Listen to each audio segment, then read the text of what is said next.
And the first shipments of aid have entered Gaza via a floating pier built by the U.S. The supplies were taken by road to World Food Programme warehouses in Deir al-Balah.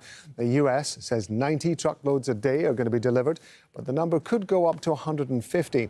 At least 500 to 600 trucks of aid are needed in Gaza every day. Well, the pier is located below Gaza City. It's further south than originally planned because the Israeli army asked for it to be moved closer to a major checkpoint. The pier is near this Israeli military road, which the army calls the Netzarim corridor. It's named after a former illegal Israeli settlement. Almost all major land crossings into Gaza are still closed. A handful of trucks are entering through the Karam Abu Salem crossing.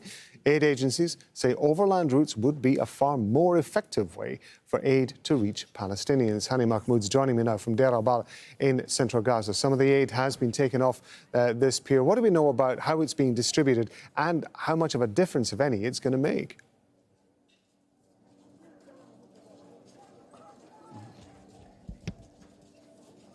Yes, well, we have a confirmation of about 90 trucks filled with desperately needed humanitarian aid, including medical supplies, water and food supplies have been loaded at the floating docks. That's the temporary pier constructed by the U.S. military at the shores of the western part of Gaza City. That's the southern western part of the city. These trucks made their way to UNRWA, United Nations storehouses and warehouses inside the city of Deir al-Balah. It's going to be a combined effort between the United Nations as well as the World Food Programme in terms of distribution. The priority is given to evacuation centers across the central area, including Deir al-Balah city, as well as Khan Yunis, including al-Mawasi evacuation zones, as well as hospitals, remaining operational hospital in the central part, as well as the southern part of the strip, including Rafah. However, this will require high level of coordination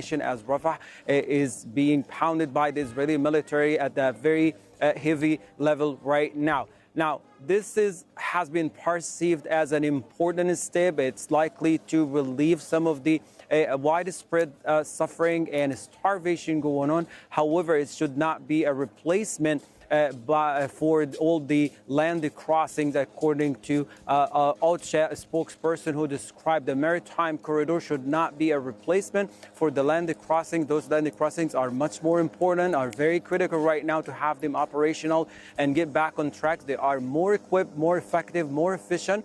They are prepared and equipped to receive 1,000 trucks per day, which is something that is very important right now to alleviate the suffering across the strip and something to get rid of the spread of famine. 90 trucks every day is not nearly enough to feed and to respond to the needs of more than 2 million displaced Palestinians in the central part of the strip, as well as the southern part of the Gaza Strip.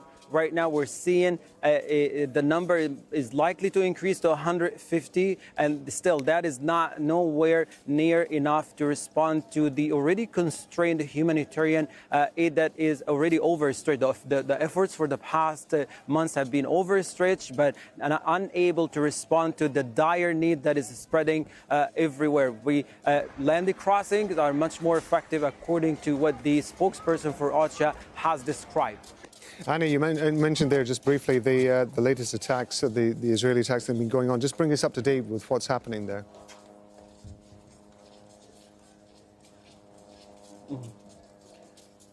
Yes, well, the Israeli military is still acting aggressively and operating with the largest scale of airstrikes and attacks in both the northern part of the strip, that's including Jabalia refugee camp, where the main battle is going on. The Israeli military repeatedly claimed that Hamas and other fighting groups on the ground are regrouping, they're rebuilding their infrastructure. This is something that is largely perceived by people as a way to justify the sheer level of destruction, the bulldozing of major parts of Jabalia and the refugee camp, and the destruction of infrastructure, despite the fact there are reports of fierce battles going on between Palestinian fighting groups as part of resisting the occupying forces on the ground, as well as the Israeli retaliations to these fighting groups by causing a great deal of destruction to all means of life.